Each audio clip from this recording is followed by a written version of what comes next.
Alumnas y alumnos, les doy la más cordial bienvenida. Mi nombre es Antonio Blas Hernández. Espero estén listas y listos para aprender un poco más acerca de nuestra historia. El tema que revisaremos el día de hoy nos ayudará a comprender que la independencia de México tuvo distintas causas, entre ellas las condiciones sociales de la población y las inconformidades políticas de los criollos. Pero antes, recuerden lavarse las manos constantemente con agua y jabón por lo menos 20 segundos.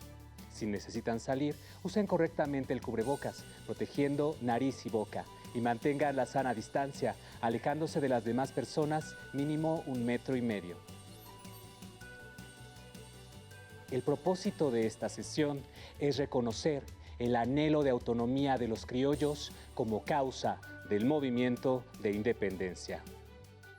En sesiones pasadas han estudiado cómo al llegar los Borbones al trono de España implementaron una serie de medidas económicas y políticas que buscaban garantizar un mayor control sobre sus colonias.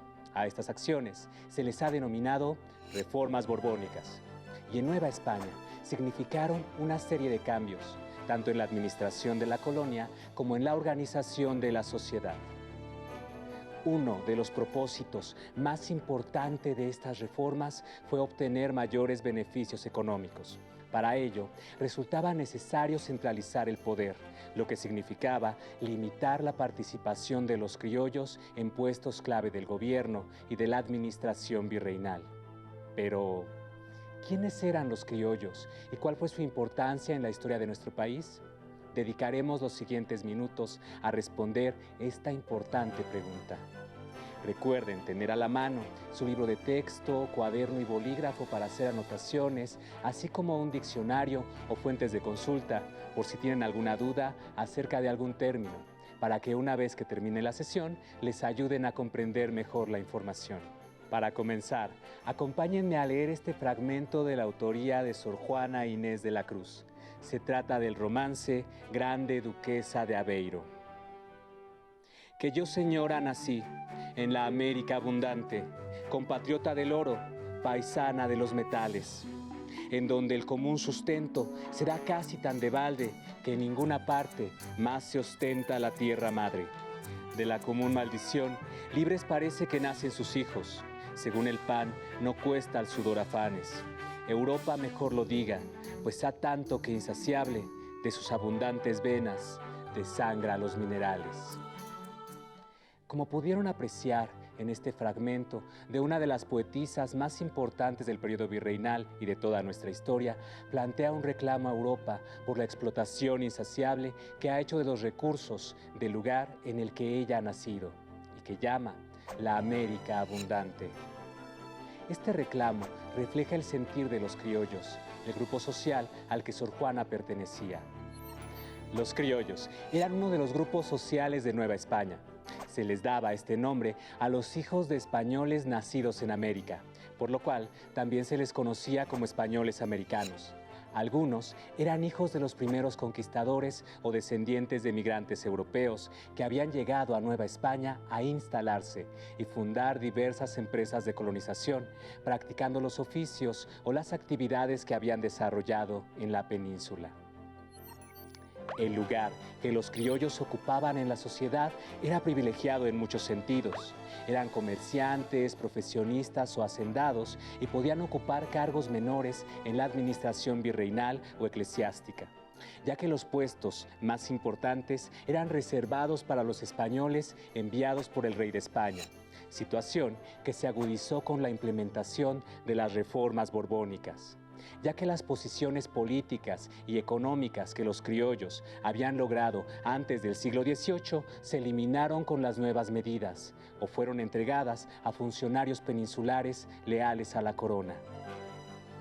Para profundizar más en este aspecto, acompáñenme a ver y escuchar el siguiente fragmento del video Los criollos en Nueva España. Pongan especial atención en los conflictos generados por las reformas borbónicas. Las reformas borbónicas significaron en la práctica el desplazamiento de un buen número de criollos de puestos directivos en la sociedad de la Nueva España. El desplazamiento no solo es el desplazamiento de puestos específicos, es un desplazamiento en el sentido de quién manda y qué es la Nueva España.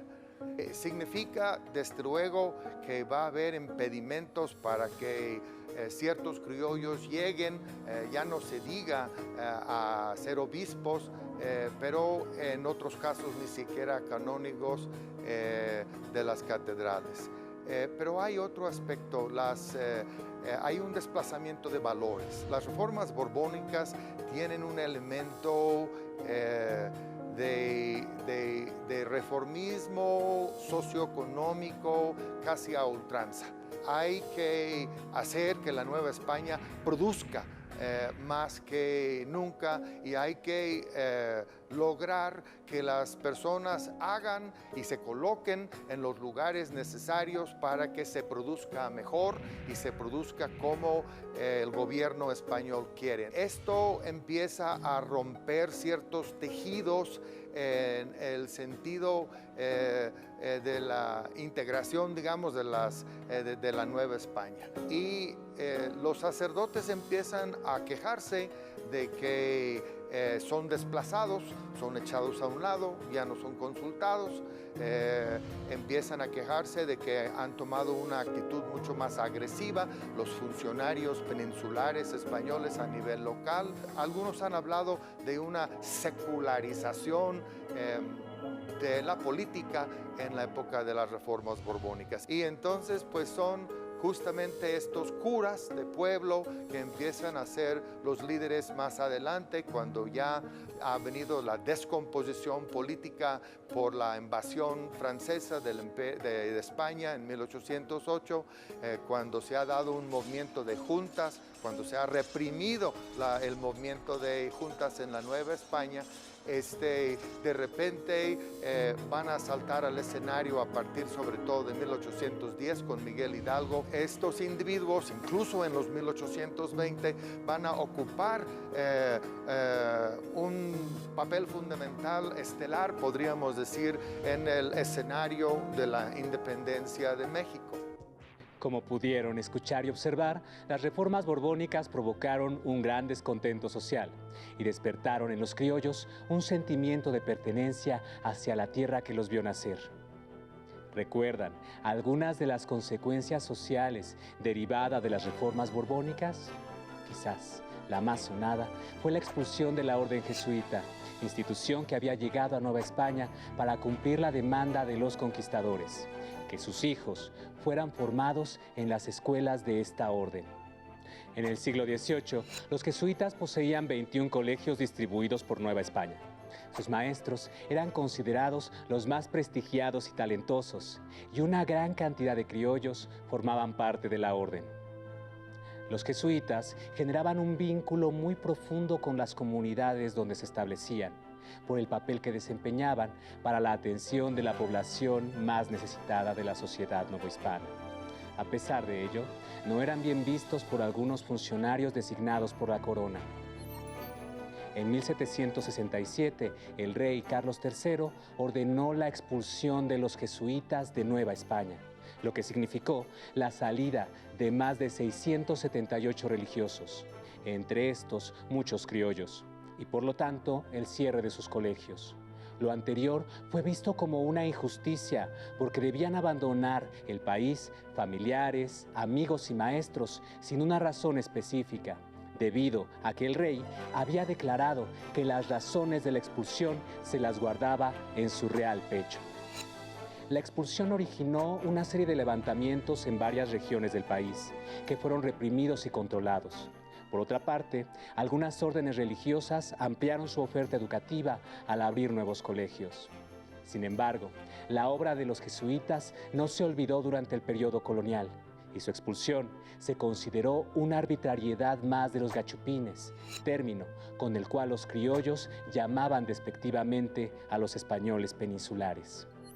La llegada a Nueva España de las ideas de la Ilustración, así como el desarrollo científico, la fe en la razón y el progreso, contenida en las obras de filósofos y pensadores de este movimiento, tuvo varias repercusiones para el país. Por un lado, se crearon instituciones como el Colegio de Minería y la Escuela de Cirugía. Por otro, se generó una batalla intelectual entre profesores extranjeros enviados por el rey y académicos criollos de amplio conocimiento en las ciencias y las artes. En síntesis, las ideas de la Ilustración permitieron a los criollos intelectuales tener herramientas para comprender la situación de exclusión en que vivían y poder oponerse a ella de manera informada.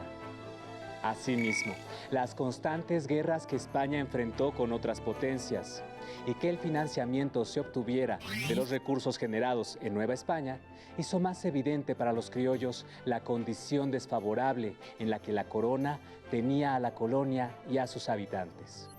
Los criollos analizaron la experiencia de Inglaterra, que por un lado, vencedora de la Guerra de los 7 Años, ocurrida entre 1756 y 1763, y de varios conflictos más, afianzó su papel como potencia.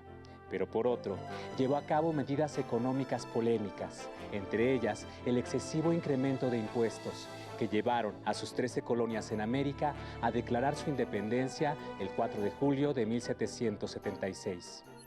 Dichos procesos fueron seguidos con atención en el mundo hispano, a través de múltiples gacetas y folletos que informaban puntualmente de ellos, dando cuenta no solo de las batallas, sino de las transformaciones políticas de la nueva nación, que sería llamada Estados Unidos de América. Así, la independencia de las 13 colonias de la corona británica sería un ejemplo para la mentalidad criolla, ya que demostró que era posible separarse de la madre patria, establecer un gobierno autónomo y triunfar. Otro acontecimiento que influyó en la mentalidad de los criollos fue la invasión napoleónica a España, corona a la que Fernando VII y Carlos IV abdicaron en beneficio del hermano de Napoleón, José Bonaparte. Los españoles en la península ibérica no aceptaron obedecer a un rey impuesto por un invasor y crearon juntas gubernativas para tomar decisiones propias y no aceptar las de ningún Bonaparte. Con esto, se avivó el deseo de los criollos a participar en las decisiones políticas de la corona y del destino de Nueva España. De esta forma, en la colonia, los miembros del Ayuntamiento de la Ciudad de México, encabezados por el síndico procurador Juan Francisco de Azcárate y el regidor Francisco Primo de Verdad y Ramos, propusieron no reconocer a ninguna autoridad que no emanara del poder de los reyes. Para esto, se plantearon establecer una junta de gobierno novohispana. Se sostenía, de acuerdo con una norma vigente en los estatutos del Imperio Español, nunca antes empleada, que Nueva España era un reino y había sido conquistada por Castilla, y que cuando el rey faltara, la soberanía recaía en las autoridades locales, por lo que propusieron formar una junta de autoridades como la que se realizaba en España.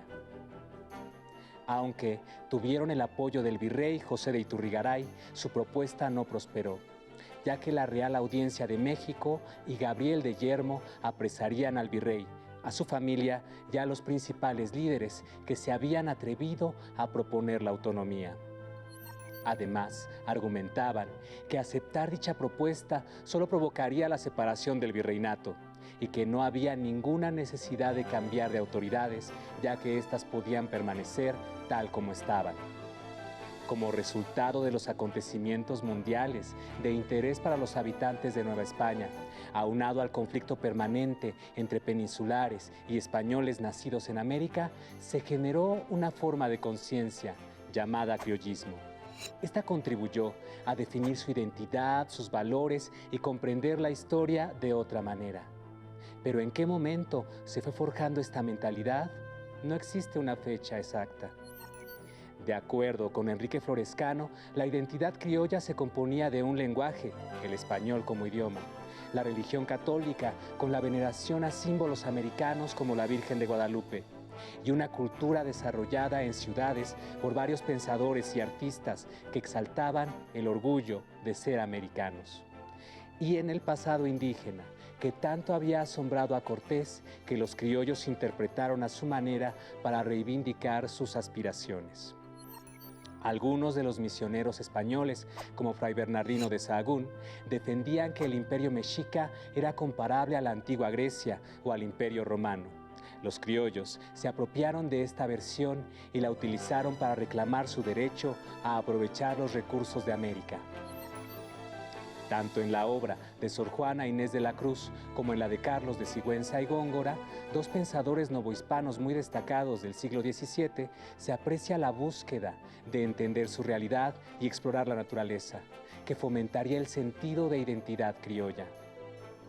El criollismo derivaría en un anhelo por la autonomía, donde los americanos pudieran influir en las decisiones de gobierno y tuvieran los mismos derechos que los españoles peninsulares. A continuación, veamos y escuchemos otro fragmento del video Los criollos en Nueva España, para que entendamos cómo el criollismo derivó en deseos de autonomía cuando se dio la invasión napoleónica a España en 1808. Les sugiero tomar notas relacionadas con este proceso.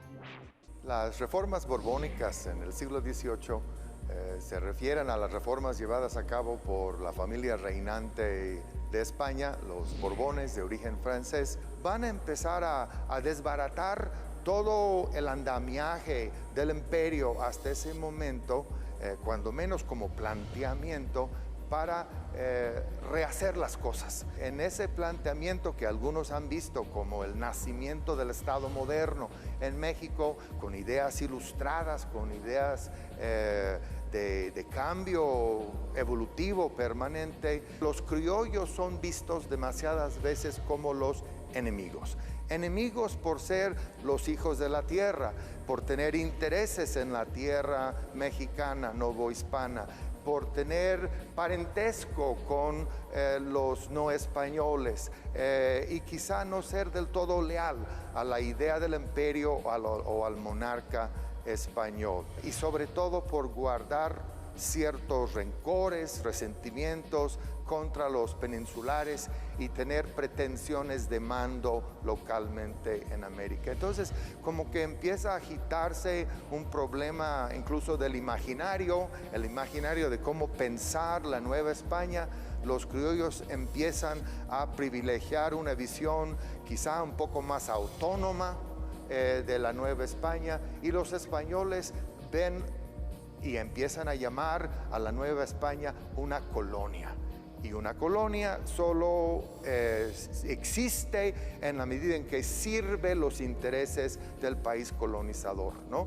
Y esto es un tabú para los criollos, que tienen muy metido el concepto de que la Nueva España es un reino con todos los derechos de los reinos de la vieja España. Cuando se realiza la visita de José de Gálvez entre 1765 y 1771, una visita de inspección representando la programación borbónica de los cambios para la Nueva España, rápidamente Gálvez decide que los criollos tienen que ser subordinados, ¿no?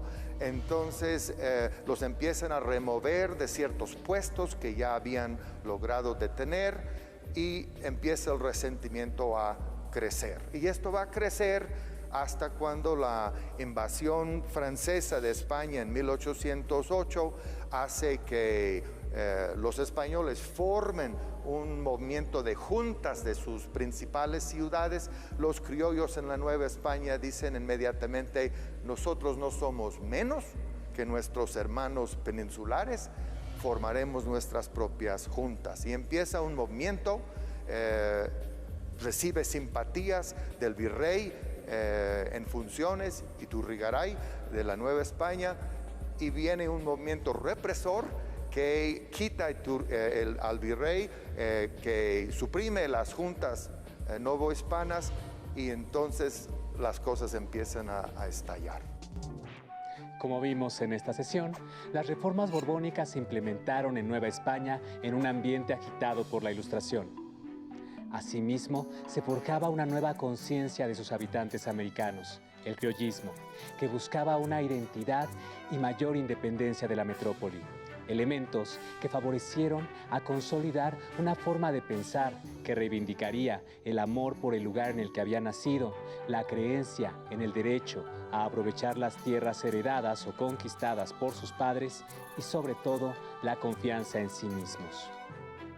Lo anterior los llevó a desear una autonomía en la que pudieran desarrollarse sin ser objeto de las restricciones que consideraban injustas. Todo esto permitió que en 1808 el Ayuntamiento de la Ciudad de México se enfrentara contra la Real Audiencia, con la intención de formar una junta de gobierno autónoma. Aunque su intento fracasaría, pues Gabriel de Yermo, con el beneplácito de los peninsulares que conformaban la Real Audiencia, apresó al virrey Iturrigaray y ocupó el gobierno. Así, se dejó claro para los criollos que los peninsulares estaban dispuestos a todo, incluso a romper la ley con tal de imponer su punto de vista. En este contexto, iniciaría el movimiento de independencia. Estamos llegando al final de nuestra sesión. Les reto a elaborar un texto breve que tenga por título El criollismo y la inconformidad en Nueva España. Desarrollen con sus propias palabras en qué consistió la ideología de los criollos, sus características más importantes, así como algunos ejemplos de los acontecimientos que despertaron sus deseos de autonomía. Para superar el reto, no olviden usar la información que tiene su libro de historia de tercer grado sobre el tema revisado. Por hoy hemos terminado. Les agradezco mucho su atención y esfuerzo. Soy Antonio Blas Hernández. Hasta pronto.